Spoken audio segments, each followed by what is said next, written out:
travailler avec un problème de santé mentale, une ambition pour chacun. Donc ça, c'est tout un programme. Et on a assez bien répondu à la première table ronde sur nécessité et réalité, en montrant en fait la volonté de part et d'autre d'accompagner dans le bon sens du terme, c'est-à-dire de faire en sorte que le souffrant, on va l'appeler comme ça, puisse lui aussi avancer, rêver. On peut employer les mots que l'on veut dès lors qu'il s'agit de bouger, surtout pas de s'isoler, de s'enfermer. Et puis on a vu aussi avec les pistes de progrès l'importance qu'il y avait en utilisant les compétences de ceux qui... Alors, compétences de souffrants, excusez-moi, c'est pas drôle, mais vous voyez ce que je veux dire. C'est-à-dire le fait d'être à la fois souffrant et en même temps d'être compétent, parce que la souffrance, c'est pas un métier, pour pouvoir aider à la fois les psychiatres, à la fois le médico-social, les associations, et faire en sorte que tout ça, ça reste pas des vœux pieux, et qu'on sorte avec au moins, en ayant fait avancer le débat, et parfois aussi, c'est arrivé, avec quelques solutions, et voilà. Tout le monde a tout entendu, donc c'est bien. Hein. D'accord. Alors, on est ensemble jusqu'à à peu près 15h, 15h05, enfin peu importe, pour essayer de remplir notre contrat, qui est d'être plus intelligent sur le thème l'emploi accompagné, développer des passerelles avec l'entreprise. Alors, je vais commencer directement avec vous, le docteur Joseph Twizer. Vous, justement, sauf si je n'ai pas compris, et vous n'hésitez surtout pas à me reprendre,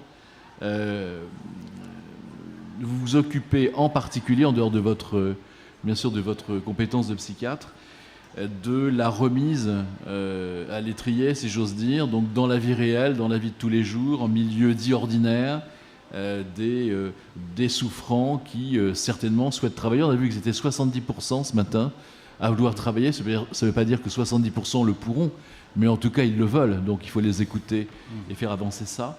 Alors, comment on s'y prend ? Je veux dire, comment vous faites pour concilier un monde qui est quand même relativement confiné, même si, comme je disais ce matin, c'est très bien, les psychiatres ne sont plus enfermés, donc tant mieux.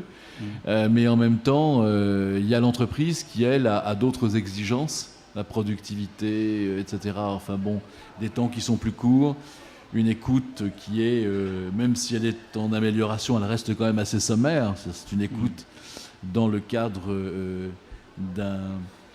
d'une nécessité d'être compétitif, productif, etc. Tous ces mots qui finissent par « if ». Et donc, l'idée, c'est quand même de voir comment vous arrivez à permettre à ces souffrants qui ont envie de travailler, de le faire et d'être accueillis, non pas avec compassion, parce qu'on s'en fiche un peu, mais avec réalisme dans les entreprises. D'accord. Alors, effectivement, comme vous le remarquez, que les psychiatres n'ont pas une formation particulière pour cette chose-là. Et si je veux parler, par exemple, de mon expérience professionnelle, moi, je suis arrivé là parce que j'étais expert à la MDPH, avant, ça s'appelait la Cotorep. Et puis ensuite, ça fait une quinzaine d'années que je travaille dans une association qui s'appelle ARIM Conseil, qui, elle, existe bien avant moi. Et qui s'occupe, disons qu'on a deux pôles pour travailler dans le domaine dont vous parlez. Il y a celui des demandeurs d'emploi. Oui. Et alors là, on est en lien avec Cap Emploi, qui nous adresse des personnes pour les réinsérer, pour les évaluer, les réinsérer.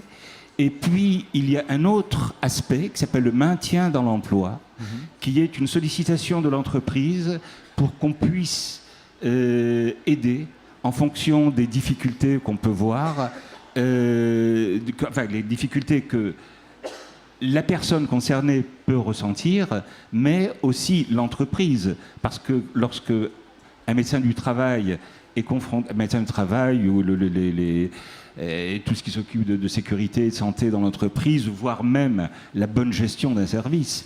Il y a à la fois la personne en question et il y a aussi le collectif. Et effectivement, donc, il y a aussi cet aspect qui est très intéressant. Et en tout cas, moi, personnellement, en tant que psychiatre, ça a été un vrai apprentissage parce que nous, on est habitués, les médecins, à faire une ordonnance, on dit il faut qu'il travaille. Alors après, qu'est-ce qu'on fait avec, hein? Et là, nous, dans notre cas, mais c'est pas le cas parce qu'on travaille avec d'autres associations dans cette démarche-là. Mais en tout cas, dans notre structure, elle a cette particularité d'avoir un psychiatre, ce qui n'est pas l'habitude dans ces démarches. Et moi, ce qui m'intéressait dans ce travail, et ce qui est intéressant, hein, c'est pas ce qui m'intéressait seulement, c'est ce qui est intéressant, c'était l'aspect pluridisciplinaire. Hein, c'est-à-dire que la façon dont on travaille, c'est que effectivement, il y a plusieurs langages. Quand on s'adresse quand il y a une demande, il y a la demande du médecin avec tout ce qu'il peut y avoir de l'ordre du secret, voilà. Et donc il y a une facilitation qui se fait parce que je suis psychiatre, je suis médecin, mais aussi c'est une structure parce que ce n'est pas une démarche facile de réinsérer quelqu'un. Hein. Il faut à la fois connaître l'entreprise, ce que les médecins ne connaissent pas en général. Hein. Il faut connaître la pathologie, ce que l'entreprise ne connaît pas. Alors, évidemment, il n'est pas question de parler de cette pathologie, hein, mais par contre, il y a comme ça des symptômes qui peuvent exister et, au fond, qui, au bout d'un certain temps, parce que ces personnes sont amenées à libérer quelque chose de leur intimité ou de leur intime dans l'entreprise, qui font que les autres perçoivent quelque chose. Et alors là, effectivement, on peut arriver, au bout d'un certain temps, à des stigmatisations, à oublier la personne pour ne retenir que le symptôme ou la pathologie. Voilà. Alors, je ne sais pas, dans votre question, si vous vouliez rentrer dans le détail sur la façon de faire. Bon, on va y venir, hein, mais je veux dire, vous n'êtes pas le seul à... Bien sûr. Mais en tout cas, je comprends tout à fait la démarche. Et c'est vrai que c'est deux lieux différents, deux exigences différentes, on l'a dit plusieurs fois autour de cette table, et qu'il y avait une remarque d'un DRH ce matin qui était très juste, c'est que le chef d'entreprise ou le DRH n'est pas un thérapeute. Absolument. Donc ne confondons pas les rôles. En revanche, on peut s'attendre à ce qu'une entreprise soit naturellement à l'écoute déjà des besoins de l'entreprise et des besoins des salariés, parce qu'on ne peut pas satisfaire les besoins d'une entreprise sans la collaboration effective et réelle des salariés. Donc c'est ça, et c'est comment, en fait, les souffrants peuvent amener leur sensibilité particulière, parce que c'est ça, ce qu'on a compris, c'est qu'ils étaient tous sensibles, parfois plus que les autres, et que cette sensibilité, c'est quand même le summum de l'intelligence. Je veux dire que bon, le reste, on peut le remplacer par des robots. Donc voilà, comment, en fait, le mettre en place et en profiter. Alors,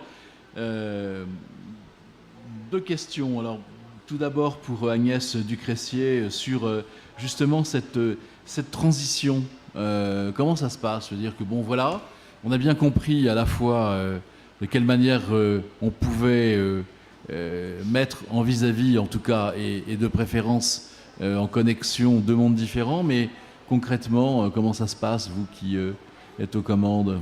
Alors, l'idée des ESAT de transition, c'est un ESAT, hein, donc ce sont des ESAT un peu spécifiques qui ont été créés dans les années 75 par Messidor et dont je dirige un établissement qui est sur le même modèle. Oui. Hein, c'est un modèle un peu spécifique qui est une démarche originale et c'est un modèle un peu hybride entre l'atelier protégé, puisqu'il y a effectivement l'idée d'une préparation à l'emploi, hein. Il y a l'idée d'entreprise à économie sociale, puisqu'il y a quand même des résultats économiques à produire. Et puis, il y a aussi le passage vers l'emploi accompagné sur les modèles des programmes d'emploi, de soutien à l'emploi type anglo-saxon, type UPS, puisque le soutien à l'emploi perdure au-delà de l'insertion et même y compris en milieu ordinaire de travail. Donc, c'est vraiment prendre le temps et le rythme nécessaire pour que la personne s'adapte, reconquiert ses compétences, parce qu'il y a aussi une conquête des compétences. Généralement, elles sont oubliées, les ressources sont un peu oubliées, ou elles sont ignorées, on ne les connaît pas. Enfin, le travailleur ou la personne en situation de trouble psychique ne les connaît pas, n'a jamais eu l'occasion de les activer, ou effectivement de développement, voire de reconquête, parce que forcément, avec la pathologie, il y a certaines ressources qui ont été amoindries. Oui, donc des temps à la fois qui concernent l'entreprise, l'adaptation à l'entreprise, et des temps qui respectent la spécificité de la souffrance, la reconstruction. Voilà. C'est ça. Et vous arrivez à harmoniser tout ça, ce qui n'est pas évident. Oui. Alors, ça repose sur deux intervenants, essentiellement. C'est ce diptyque, je dirais, qui forme l'originalité aussi de la transition. C'est l'idée d'avoir un responsable métier, enfin un encadrant métier, que nous on appelle responsable d'unité de production, qui fonctionne véritablement comme un petit chef de PME, qui manage son équipe, qui aussi promeut son équipe, c'est-à-dire qui valide les capacités des personnes pour les mener vers l'emploi en milieu ordinaire, mais qui aussi, bien sûr, veille à la qualité de la prestation fournie auprès des entreprises. C'est aussi important. Et l'autre personne qui va intervenir dans le champ de la personne comme interlocuteur, c'est le conseiller d'insertion, qui lui se rapproche, dont le rôle se rapproche vraiment du job coach, là vraiment de l'emploi accompagné, avec l'idée d'être un pivot dans tous les systèmes de vie de la personne, c'est-à-dire entre l'employeur et les systèmes de soins. D'accord, oui, non, c'est très clair. Alors, Frédéric Zimmer, le maintien dans l'emploi, c'est votre spécialité? Oui, je ne me trompe pas. Entre autres, comme Joseph Twizer, effectivement, on intervient auprès de demandeurs d'emploi et de salariés.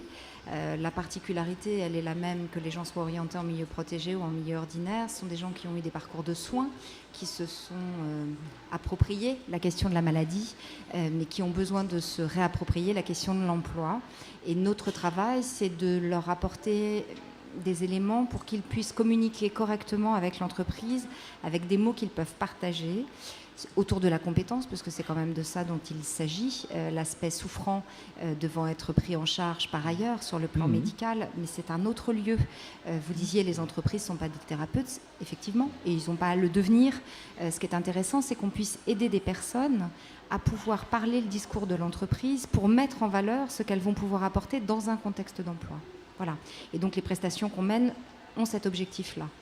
Oui, et ça fonctionne bien. C'est-à-dire que c'est la pratique d'un vocabulaire commun. C'est pas évident, hein. C'est long. Ce matin, on disait les schizophrènes, souvent on les appelle des frappadingues. Bon, et bien évidemment, c'est pas un vocabulaire, c'est un vocabulaire privé et en même temps drôle et ridicule. Je veux dire, c'est pas le vocabulaire en tout cas d'échange pour obtenir quelque chose. On est d'accord, mais vous voyez, ce matin, quand ce monsieur a fait son témoignage, Pierre, moi j'étais à l'extérieur, et il y avait deux personnes qui disaient, mais finalement, ce qu'il raconte sur l'emploi, je me sens concernée. J'aurais pu, moi, dire ce qu'il a expliqué. J'ai besoin de travailler, j'ai besoin d'un salaire, j'ai besoin de participer à une vie sociale. Donc, c'est de ça dont il s'agit, de permettre aux personnes de récupérer toute cette partie-là qui a été mise de côté souvent lorsqu'ils sont dans la maladie, puisqu'ils deviennent quasi exclusivement des souffrants. C'est ça, il faut arrêter de penser que ce costume de malade est un costume permanent. Faut changer, faut changer de fringue, comme on dit. Eh bien, il faut se dire qu'il y a une partie qui est malade et il y a tout le reste de la personne qui fonctionne et qu'il faut pouvoir exploiter dans un contexte professionnel quand la personne le souhaite. Voilà, avec, vous le disiez, avec une aspiration au travail, donc elle est là, donc c'est important. Alors, Philippe Brouan, vous faites ce qu'on appelle du job coaching. Alors, qu'est-ce que c'est? Moi, je connais le coaching pour apprendre à mentir aux médias, apprendre à faire semblant de dire la vérité. Ça, je sais, je peux donner des cours. Mais voilà, le job coaching, je ne connais pas, donc je vous en prie. Alors, le lien entre, ça paraît évident, mais bon, tout d'abord, avant de faire du job coaching, on essaye surtout d'en faire, parce que c'est d'abord, on va vous parler de concept d'emploi accompagné. L'emploi accompagné, aujourd'hui, si on repositionne un petit peu, tout le monde fait un petit peu d'emploi accompagné, en définitive. Les ESAT, le Club ARIM en fait, Iris Messidor en fait également, tout le monde en fait, et certaines associations en font depuis de longues années. Souvent sous des formes d'ailleurs expérimentales, avec des expériences qui durent dans le temps. L'idée surtout, c'est que sur les personnes qui présentent des troubles psychiques, c'est qu'une grande partie d'entre elles ne trouvent pas d'emploi. C'est-à-dire qu'elles en sont éloignées durablement, et les ESAT ou les entreprises adaptées ne représentent pas forcément pour elles une solution immédiate. Comme vient de le dire Frédéric, des personnes sont d'abord des personnes malades qui ont eu un chemin long à faire vers ce qu'on peut appeler aujourd'hui, puisqu'on en parle assez communément, une voie de rétablissement.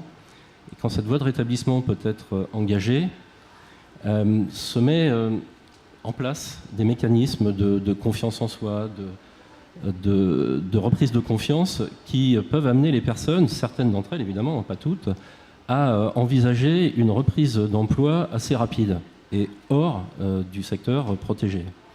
Alors c'est pour ces personnes qu'on s'intéresse sur nos dispositifs expérimentaux à envisager une méthode qui permette en définitive, si vous voulez, de faire c'est un dispositif, si vous voulez, d'appui, d'accompagnement pour accéder à l'emploi et s'y maintenir d'une manière la plus durable possible.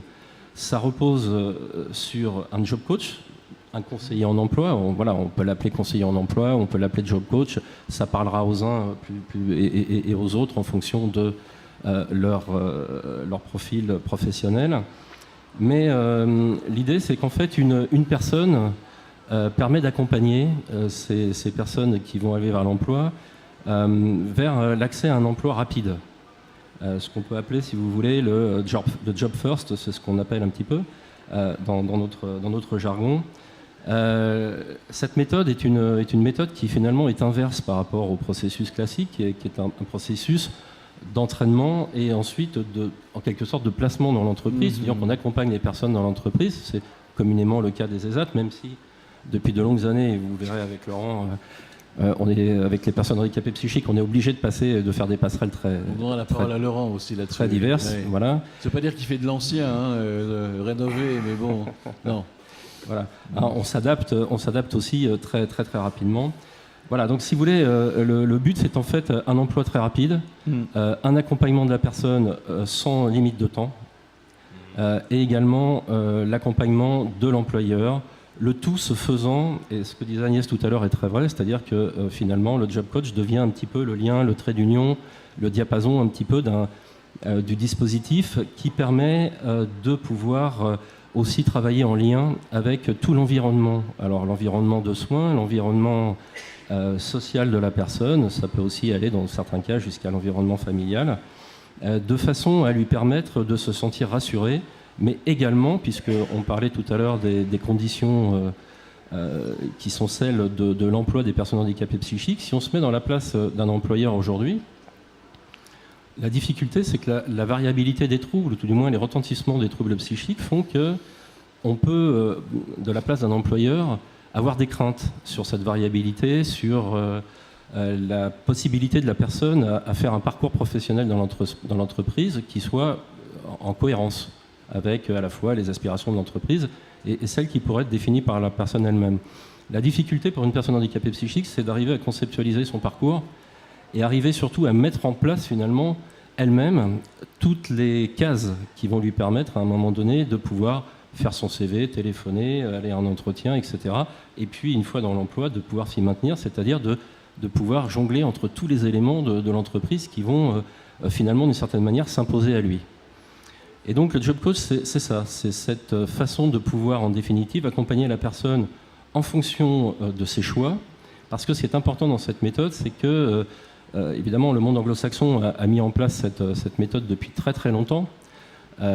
Ça arrive en Europe et en France, on est encore à la traîne depuis longtemps, mais on en parle depuis de nombreuses années. Comment elle s'appelle cette méthode déjà, ces trois lettres? Nous, on travaille sur la méthode IPS, qui veut dire Individual Placement and Support, et qui est une méthode qui représente, alors suivant les cas, 8 points. C'est une méthode qui a été adaptée au départ pour accompagner des personnes handicapées dans le monde du travail, mais il faut effectivement être prudent et puis remettre un petit peu aussi tout ça dans les concepts nationaux, puisque l'emploi aux États-Unis n'a pas la même contenance que celui qu'on trouve en France. Et donc du coup, en France aujourd'hui, je crois que ce qui est important, mais je vous avais dû en parler depuis déjà 3 jours, c'est de faire en sorte que le regard puisse changer. Et je pense que la Fondation Falleret à ce niveau permet aujourd'hui de s'interroger. Mais quand je dis s'interroger, c'est les personnes accompagnantes s'interrogent, mais également les entreprises doivent s'interroger aussi sur ce que représente aujourd'hui la valeur travail au sein de leurs institutions. Et en définitive, quand on s'interroge sur le bien-être et la santé mentale au travail d'une manière générale, on s'aperçoit qu'il y a encore beaucoup d'efforts à faire et que les personnes handicapées psychiques, ou dites handicapées psychiques, ont toute leur place dans l'entreprise. Et est-ce que ce métier de job coach, peu importe comment on l'appelle, bref, qu'on prenne une terminologie anglo-saxonne ou française n'a aucune importance, est-ce que c'est amené à se développer, c'est bien perçu? Est-ce que c'est bien perçu par les psychiatres? Est-ce que c'est bien perçu? Est-ce que vous ne rognez pas sur les prérogatives de telle ou telle catégorie de métier? Vous voyez ce que je veux dire? On est toujours un peu... En fait, je crois qu'il y a de la place pour tout le monde. Je crois qu'il y a de la place absolument pour tout le monde. La parole après. Oui. Ouais. Non, on est effectivement... Bon, vous avez eu le docteur Pachou ce matin qui est venu et qui intervient avec nous depuis longtemps, puisque c'est en plus le psychiatre de l'association Regain que je représente aujourd'hui. Non, il s'agit en fait surtout de bousculer les idées reçues. Ce qui nous motive en définitive depuis très longtemps, c'est 2 choses. C'est que le regard de la société puisse changer sur les personnes qui souffrent de troubles psychiques. Et j'ai pas assez appuyé ça dans mon argumentaire tout à l'heure et je m'en veux, et donc je vais rattraper les choses immédiatement. Ce qui nous semble très très important, c'est surtout que les personnes elles-mêmes puissent s'exprimer. Cette méthode est une méthode qui permet en définitive, qui amène à l'autodétermination, et qui permet aux personnes de faire leur choix. Même si elles sont accompagnées par un job coach, on a malgré tout, si vous voulez, à tout moment, la personne maîtrise son parcours. On est dans une logique de parcours, c'est vers ça qu'on va de plus en plus. Les gens qui sont autour de la table aujourd'hui sont tous, d'une manière ou d'une autre, en coopération. C'est une réalité.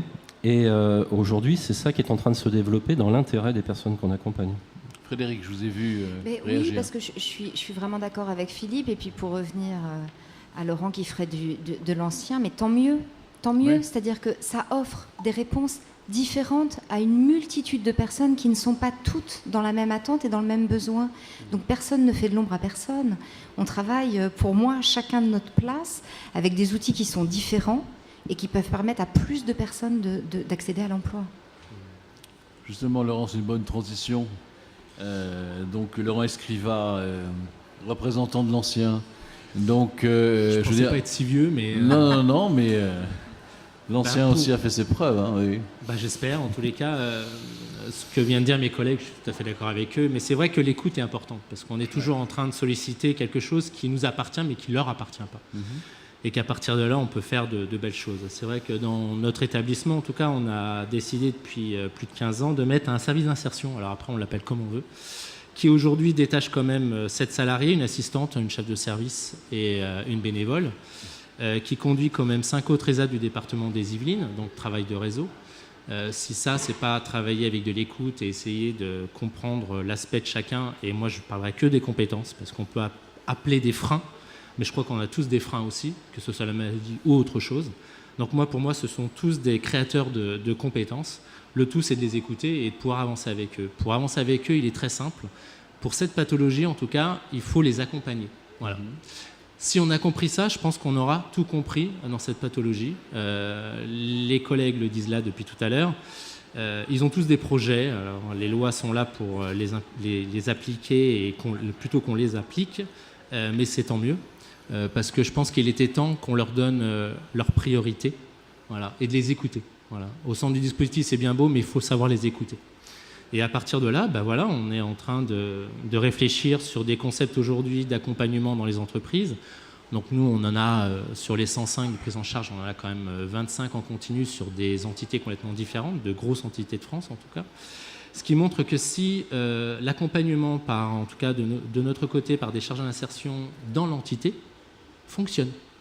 Si vous laissez la personne comme un autre salarié lambda avec ses compétences dans une société qui fait 14 étages avec 700 employés, il a besoin aussi d'un temps d'adaptation. Mais s'il est accompagné, il n'y a pas de problème, quoi. Il faut juste laisser un petit peu le temps, ce que disaient tout à l'heure les collègues, mais ils ont leurs compétences. Et le fait de les placer, après de les former, ça marche. Voilà. Mais aussi, on peut faire l'inverse. Et ça peut se combiner avec des entreprises. La difficulté aujourd'hui, c'est nos connaissances des entreprises et de nos établissements, aussi sur la pathologie.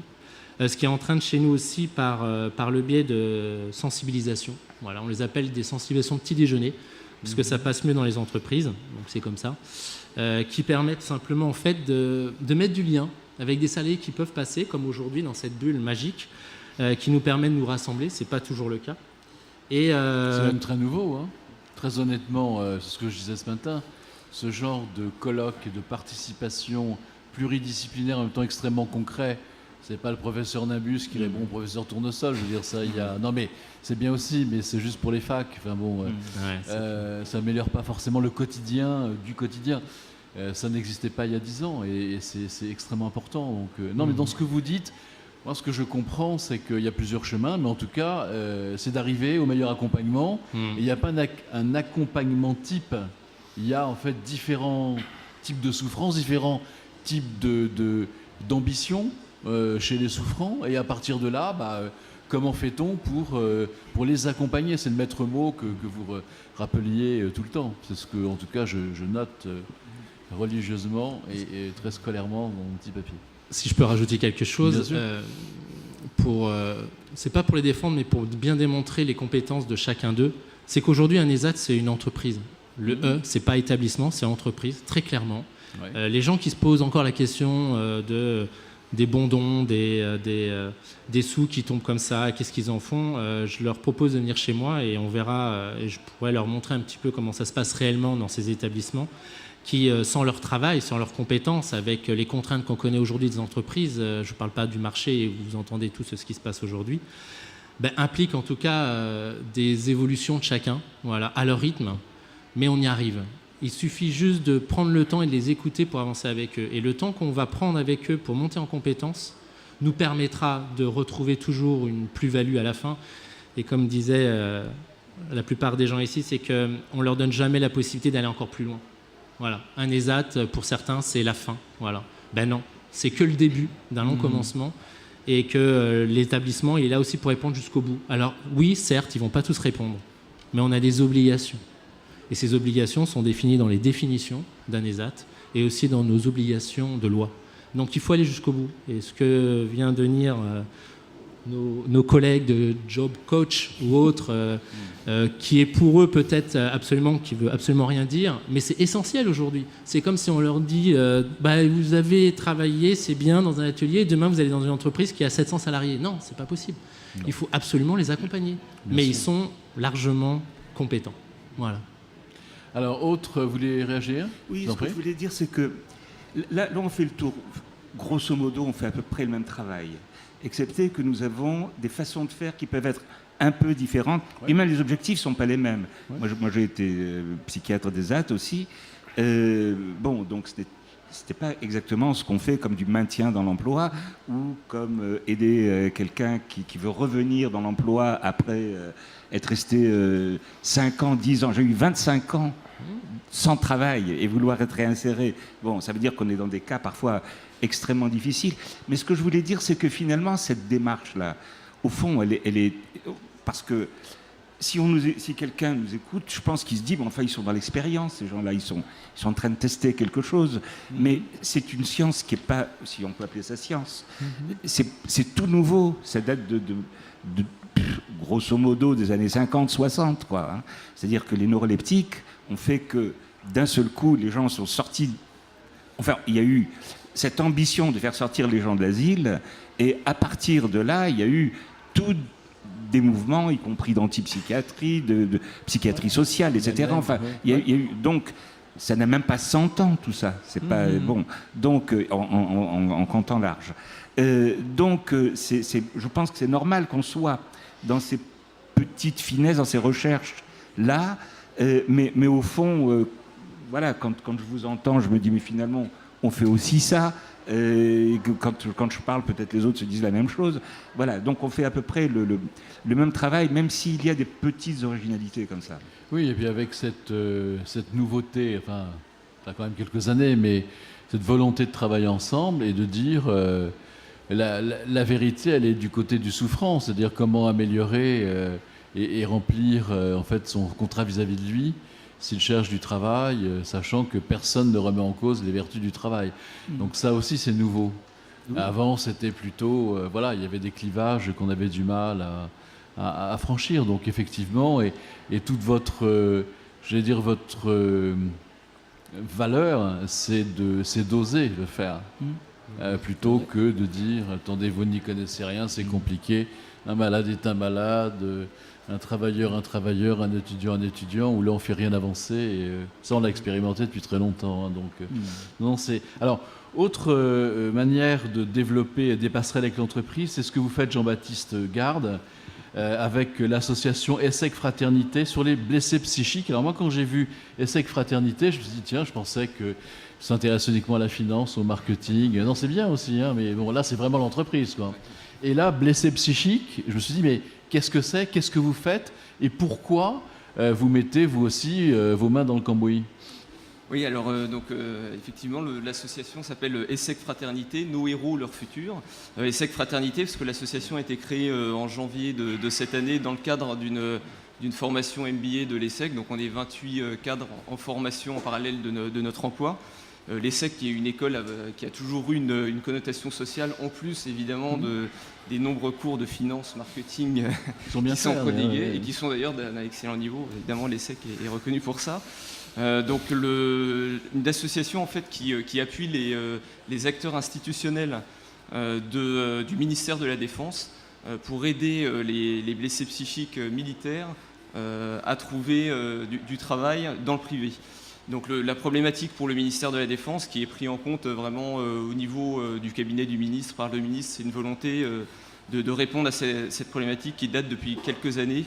C'est environ 500 blessés psychiques, donc c'est le terme qui est employé, en fait des gens qui ont eu un traumatisme, souvent, quasiment tout le temps, pendant les opérations extérieures, qui ont été confrontés à la mort. Il y a eu une effraction de la mort dans leur parcours. Soit la mort d'un camarade, soit eux ont failli y passer lors d'une action de guerre, donc ça peut aller avec une blessure aussi physique. Au fur et à mesure, soit tout de suite se déclare donc cette blessure psychique, soit même quelques mois, quelques années après.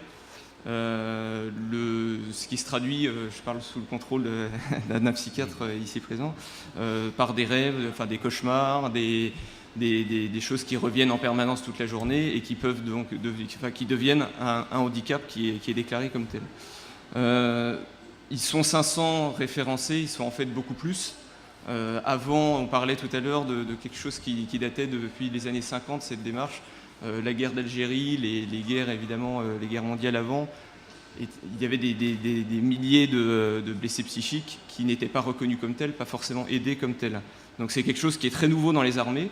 Il y a tout un accompagnement qui est mis en place. Ils sont vraiment très bien pris en charge par le service de santé des armées. Donc ils sont tous suivis par un psychiatre, une cellule d'aide aux blessés spécifique avec des effectifs très restreints, mais ils ont un interlocuteur.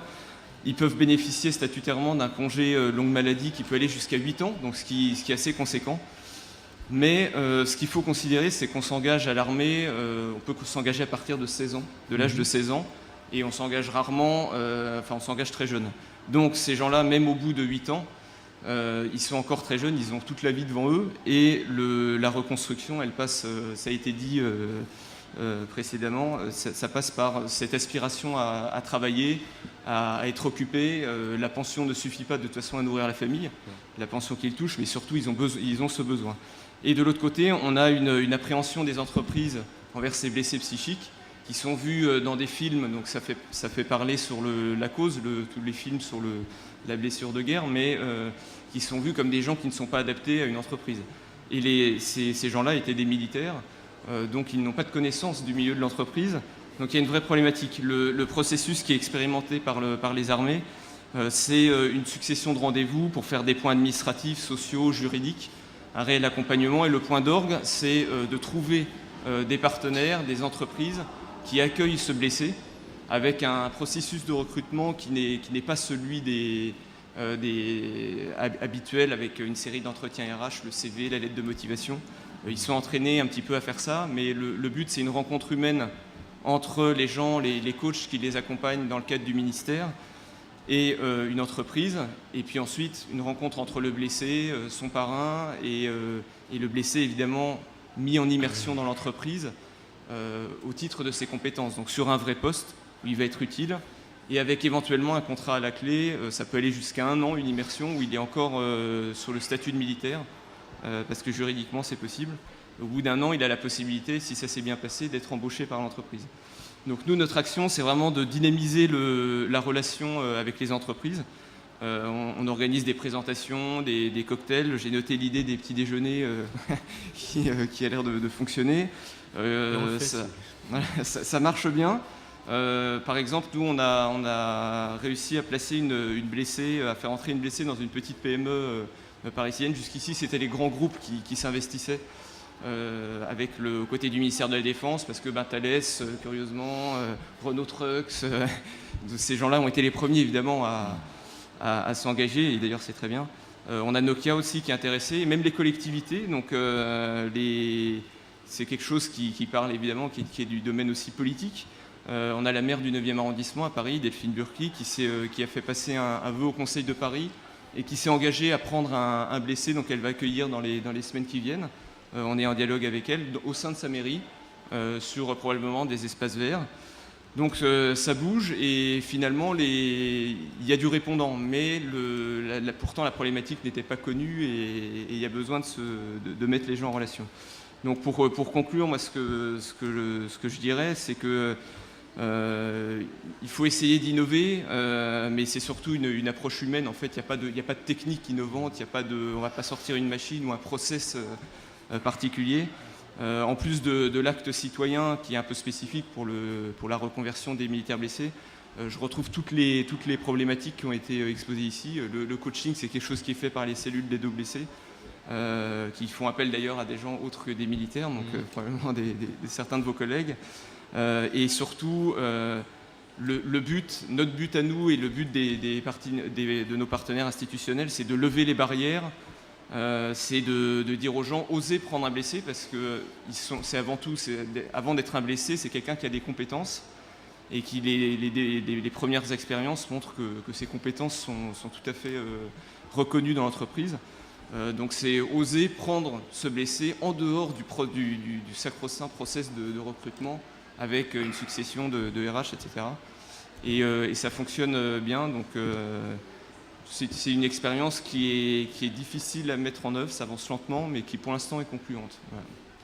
C'est Alphonse Sallet, pour faire le lien, qui disait « Rappelez-vous que c'est parmi les civils qu'on recrute les militaires ». Donc il y a effectivement un lien, on ne peut pas... C'est aussi le lien entre l'armée et la nation. Voilà. Les militaires sont issus de la nation. Tout à fait, absolument. Donc il y a une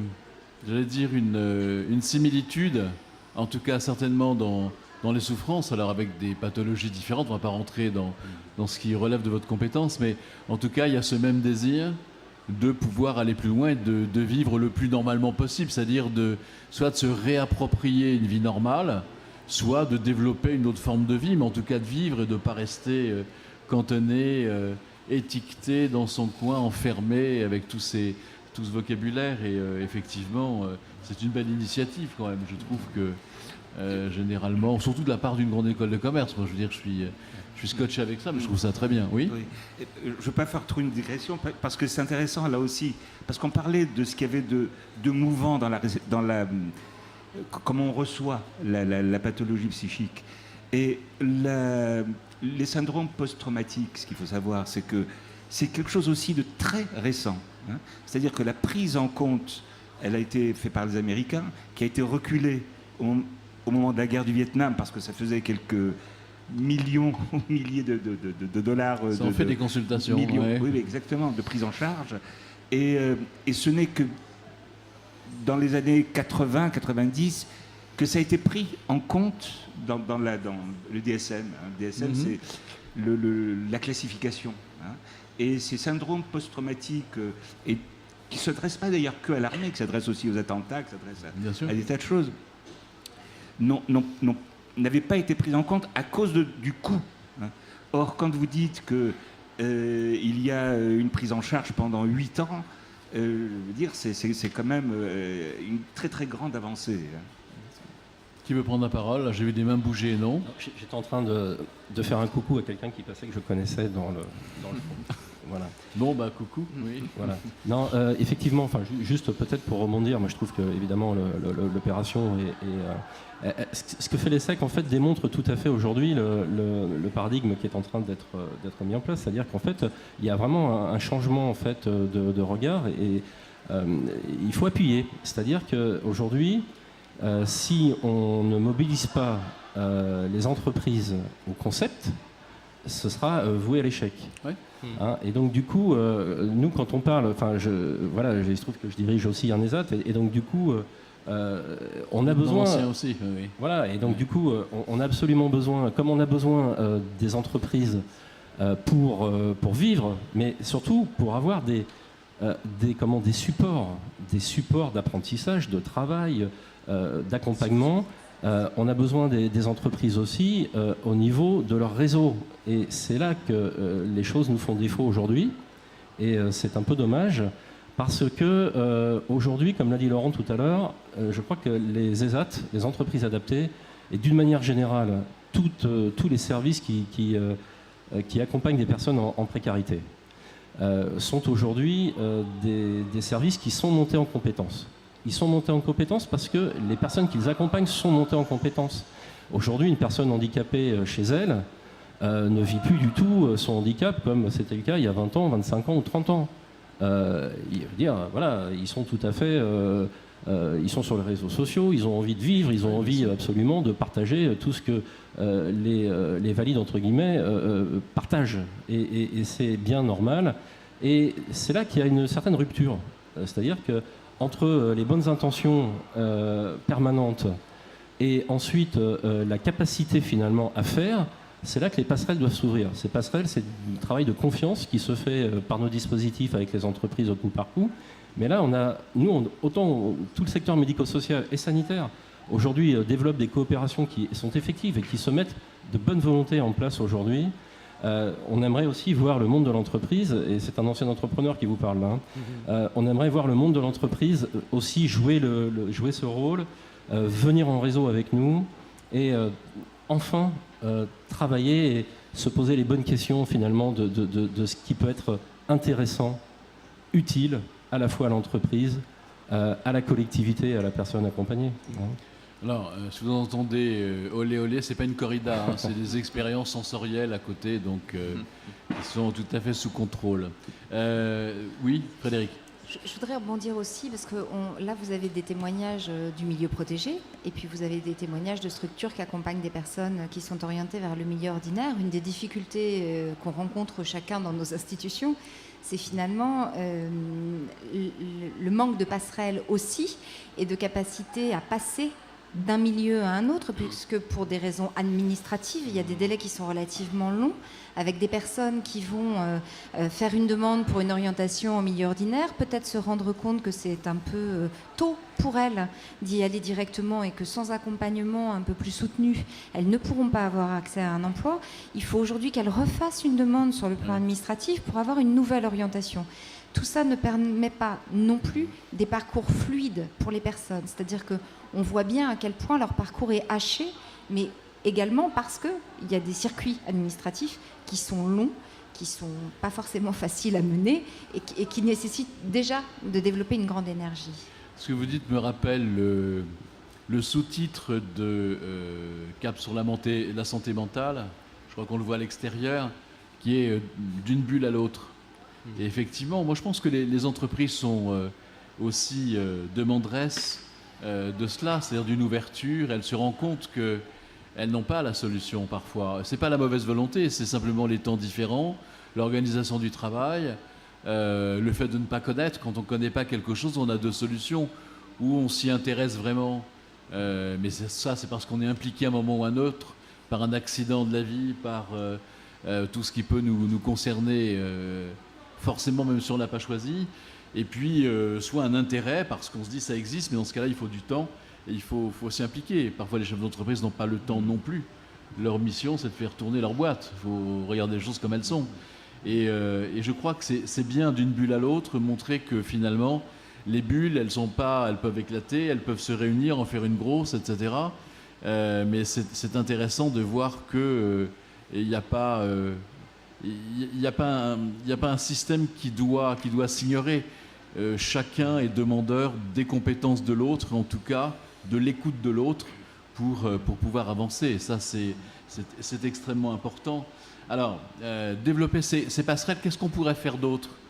Alors là, on est en train de refaire le monde. Déjà, il y a pas mal de choses de faites. Oui, je vous en prie, Agnès. Oui, donc j'interviens parce que je suis aussi dans un collectif qui s'appelle Collectif français de l'emploi accompagné. Non, on a changé, c'était collectif national, maintenant c'est collectif français de l'emploi accompagné. Donc... C'est plus grand, c'est mieux. Oui, non, parce que c'était déjà pris en fait. Le nom était déjà pris. On risquait beaucoup. Enfin, le sigle était déjà pris. Donc, effectivement, parce que la transition mène assez naturellement au job coach, et donc on est impliqué avec Regain, Iris Messidor et d'autres associations dans un groupe de travail sur effectivement l'emploi accompagné, alors selon la méthode IPS. Et bien, une des avancées, ça sera la reconnaissance par la loi de ce type de dispositif et effectivement un modèle économique viable, parce que pour le moment, c'est un peu du coup par coup, c'est un peu des bonnes volontés associatives. C'est-à-dire, ça repose effectivement sur la volonté associative de se lancer dans des expériences nouvelles pour répondre aux besoins du public qui évolue. C'est incontestable. C'est incontestable. On le voit, ne serait-ce que parce que les personnes en situation de handicap maintenant sont intégrées à l'école. Donc, ils sont intégrés à l'école. Pourquoi ils veulent aller dans des établissements de travail spécialisés? Ils ont envie aussi d'être intégrés avec les appuis nécessaires et avec l'accompagnement, parce que pour les personnes en situation de handicap psychique, ça va être une personne et pas un appareillage, avec les accompagnements qui leur permettront de se maintenir dans un environnement le plus normal possible, avec les étayages nécessaires. Donc effectivement, un des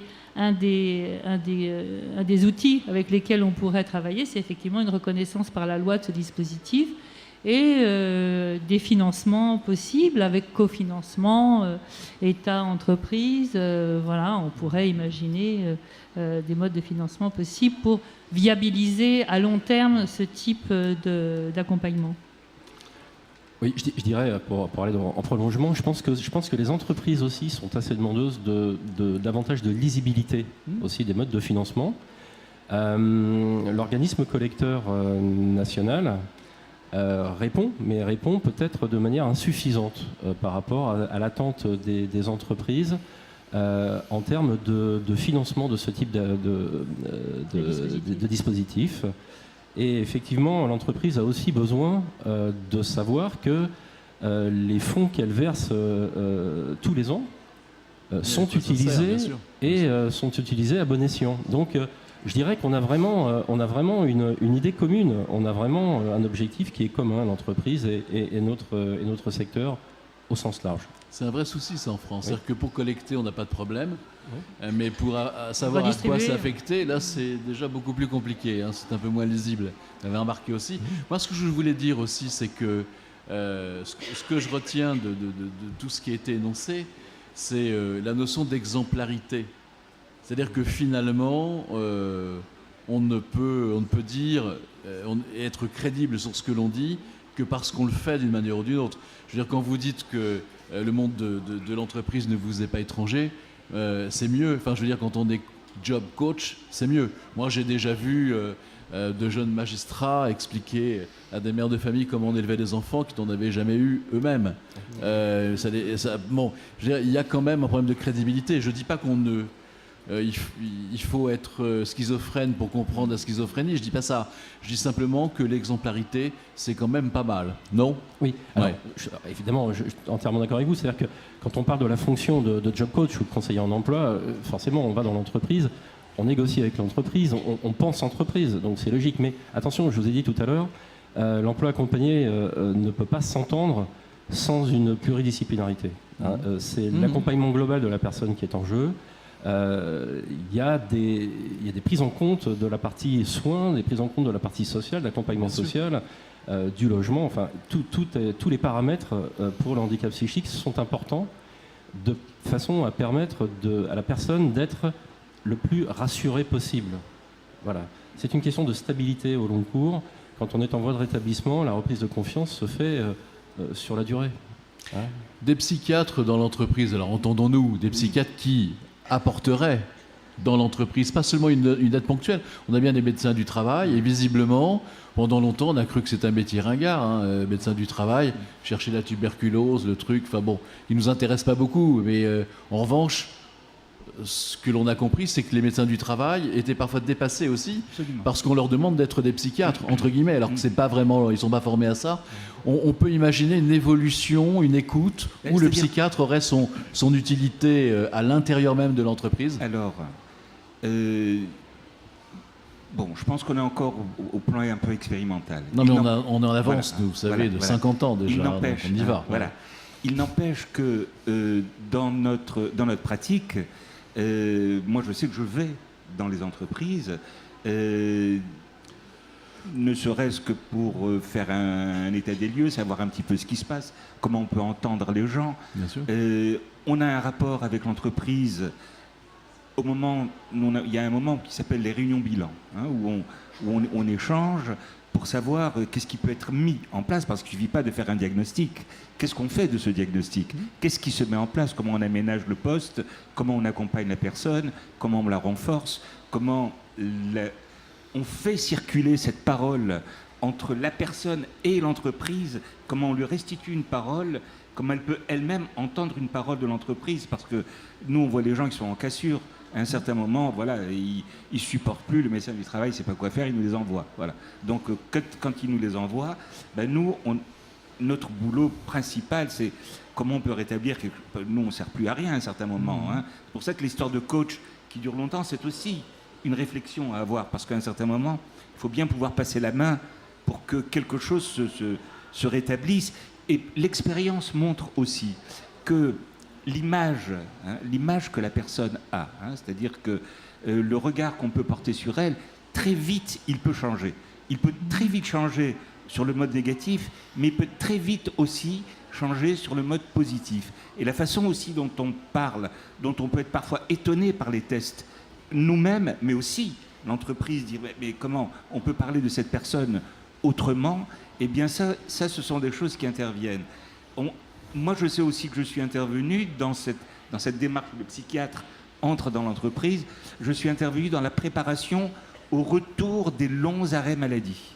C'est-à-dire, le collectif a peur, il ne sait pas comment faire. Ils ont une histoire avec le gars. Ils ont laissé, parce que là aussi, hein, le regard, il peut être, on va dire, sadique, mais il peut être aussi tellement tolérant que ça devient intolérable pour l'entreprise. Ce sont après des bénéfices acquis qui ne peuvent plus être dépassés. Et donc là, il faut pouvoir rétablir une parole, rétablir la règle du jeu, remettre en place ce qui est de l'ordre du travail dans l'entreprise et de l'ordre de ce qui est de l'intime pour la personne. Voilà, alors c'est un peu ça notre boulot. Notre boulot, oui, c'est voilà. Et là, il y a ces préparations autour du collectif, il y a les formations, les petits déjeuners, enfin... C'est bien les petits déjeuners. Hein, oui. Eh ben, les petits déjeuners, c'est agréable quand même. Hein. Donc il y a ces espèces d'ouvertures qui se font peu à peu, des liens qui se font, et aussi la réticence des entreprises. Lorsque il y a eu une prise en charge qui a été positive, eh bien l'entreprise est beaucoup moins fermée à bien ça. Sûr, le RH, il pense lui-même à cette chose-là. Voilà. Donc... Voilà, ce sont des choses qui se font aussi de proche en proche. Hein. Les ESAT, nous, à un certain moment, même dans l'entreprise, on ne sait pas quoi faire, eh bien, heureusement qu'il y a aussi des ESAT qui peuvent aussi continuer à laisser quelqu'un dans le cadre du travail alors qu'il est vraiment dans une impasse dans la vie. Hein. Avant de passer la parole à Laurent, juste un truc qu'on a tous remarqué, parfois il suffit de déplacer une personne. Parce que moi j'ai toujours pensé que les sadiques étaient des gens qui souffraient, donc qu'il fallait les écouter et voir, non c'est vrai, non mais si on regarde des choses, c'est juste un problème de point de vue et de stratégie. Lorsque l'on remplace un chef de service, par exemple dans l'organisation traditionnelle, par un autre, un malveillant ou souffrant, lui à son tour, peu importe, par un bienveillant, les choses changent énormément. Et les gens retrouvent la capacité à la fois à avoir confiance en eux en travaillant. Je sais que moi, pour avoir travaillé dans beaucoup d'entreprises sur ces sujets, que le fait que l'on puisse dire à quelqu'un, voilà, toi on sait que tu as du mal à arriver à l'heure, c'est ça tes défauts, etc. Mais tes qualités, c'est ça et ça et ça. Et on va tenir compte de tes défauts et de tes qualités. On ne se joue pas la comédie, simplement. Moi, ce qui m'intéresse, c'est que tu donnes le meilleur de toi-même et que tu sois bien. Donc, quand il y a un problème, on en parle et on le règle au fur et à mesure. Et on s'aperçoit que les entreprises deviennent beaucoup plus productives. Moins d'absentéisme, moins de maladies, moins d'arrêt de travail, moins de... etc., etc. Plus de volonté de produit. Enfin, c'est du gagnant-gagnant. Donc, Laurent, pardon. Non, moi, ce non que je voulais... Si. Bon. Ce que je voulais Laurent, rebondir oui, par c'est votre rapport... prénom. Hein. Oui, c'est ça. Je voulais rebondir en tout cas ce que disait le docteur, là, psychiatre, c'est qu'il faut aussi que les ESAT bougent, dans le sens où aujourd'hui on est obligé par rapport au marché à répondre à certaines fonctions ou à certains métiers. Mais je pense qu'aujourd'hui, quand vous avez un trouble psy qui est ingénieur, qui est patron de boîte, lui mettre encore un document à mettre sous pli dans une enveloppe, c'est pas comme ça qu'on motive la personne. Je pense qu'il faut vraiment que les ESAT, et notre ami Christian ici aussi le fait, mais c'est qu'on a une diversité de métiers, et pas de tâches, mais de métiers. J'en ai déjà 8, je ne sais pas combien tu en as toi maintenant, mais tu en as une dizaine. Je pense qu'il faut se permettre ça. Ça a un coût. Parce que ça demande des professionnels qui sont au bout, qui sont aussi bien dans l'écoute de l'entreprise que du travailleur. Et ça, on ne se le permet plus, parce que financièrement, il n'y a peut-être pas l'argent pour. Mais à un moment, à qui on répond ? Et en même temps, comment on va développer l'envie, la motivation, la dynamique ? Parce que ce qu'il ne faut pas oublier, c'est que déjà la rupture, ils connaissent, donc il faut arrêter les ruptures. Donc les mettre dans un dispositif qui leur correspond et pas qui correspond à l'établissement. Tout ça pour arriver à ce que ça évolue et qu'on puisse aller jusqu'au bout avec eux, quoi. Et avoir un interlocuteur pour la continuité du parcours, du début jusqu'à la fin, avec ces petits déjeuners, mais aussi des conventions qu'on met en place avec les entreprises pour leur dire, si vous l'embauchez, on est là, on vient 1 fois par mois, on peut venir 2 fois par mois, on établit quelque chose ensemble, on se le met en tripartie avec le salarié qui a démontré ses compétences et qu'à partir de là, s'il y a un besoin, on appelle. Je pense que tout ça, ça a un coût. Et aujourd'hui, les établissements comme les nôtres doivent les mettre en place pour avancer. Sinon, on restera... si moi je suis un vieux, il y en a un sacré paquet de vieux dans l'histoire, quoi. Donc je pense qu'il va falloir qu'il y en a pas mal qui bougent pour aussi démontrer aux entreprises qu'on est une entreprise. Moi, une qui n'est pas vieille, Frédéric, vous vouliez la parole. C'est gentil. Non, je repensais à ce que disent en fait Joseph et Laurent et le fait qu'on fait tiers, c'est-à-dire que chacun de nous, on intervient de l'extérieur. Vous posiez la question, faut-il des psychiatres à l'intérieur de l'entreprise ? Je ne suis pas sûre. C'est intéressant d'avoir un regard externe et un autre accompagnement, tout en sachant que les gens peuvent aussi très bien avoir envie, au bout d'un moment, de ne plus bénéficier de nos soutiens et qu'il faut les laisser libres de continuer leur chemin sans qu'on intervienne. Avoir quelqu'un dans l'entreprise, c'est peut-être laisser toujours une espèce de marque sur l'aspect difficulté, sur l'aspect maladie, que les gens, ce matin, ça a été très clairement dit. Oui. C'est pas la maladie que les gens ont envie qu'on voit en eux, c'est la compétence. Donc, ces structures extérieures, elles ont le bénéfice de faire tiers, de pouvoir accompagner quand c'est nécessaire, de pouvoir se retirer aussi. Oui, c'est ce qu'on a dit. Hein, malade, c'est pas un métier. Hein, normalement, c'est passager. Donc, même si chez certains, ça peut durer longtemps, mais en tout cas, c'est cela qu'on voulait mettre en avant, et surtout ces passerelles. Donc, chacun à votre manière, vous établissez des passerelles. Et ce qui est intéressant, c'est que vous parlez entre vous.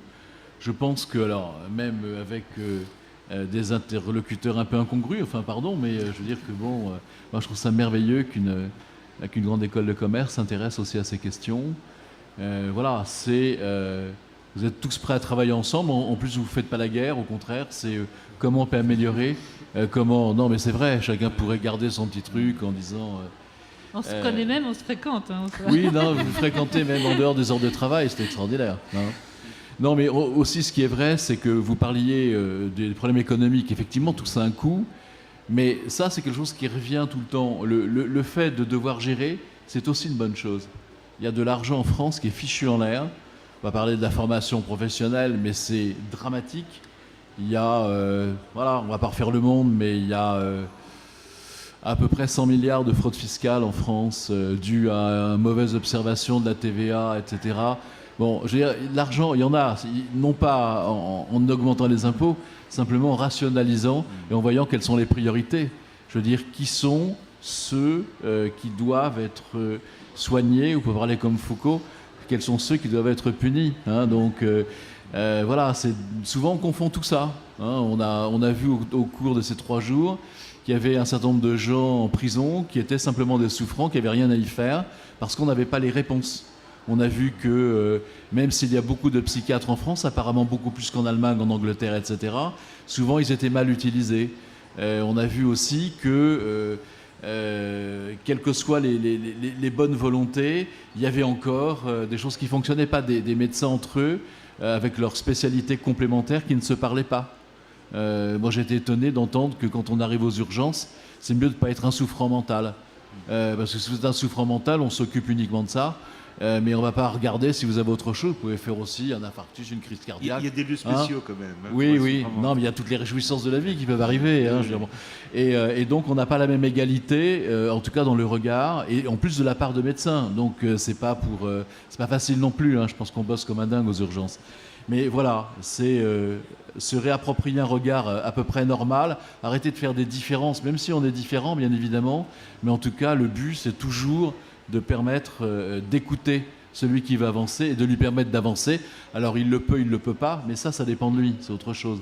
Mais en tout cas, ce qui dépend de nous et de vous, enfin de nous tous, collectivité, c'est de donner les outils et de ne pas jouer avec, de pouvoir mettre tout en place pour que ça puisse fonctionner avec les meilleures bonnes volontés du monde. Est-ce que vous avez quelque chose à rajouter? Parce qu'on arrive à la fin, on est tellement bavard, moi en particulier, mais bon, je vous en prie. Oui.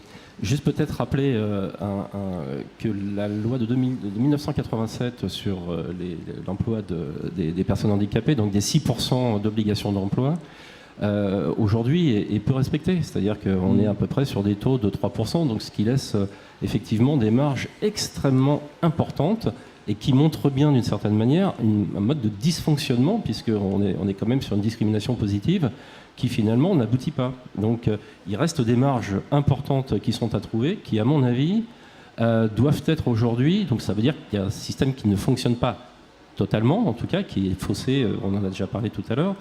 Certainement que les entreprises ont davantage leur mot à dire, et j'y crois beaucoup.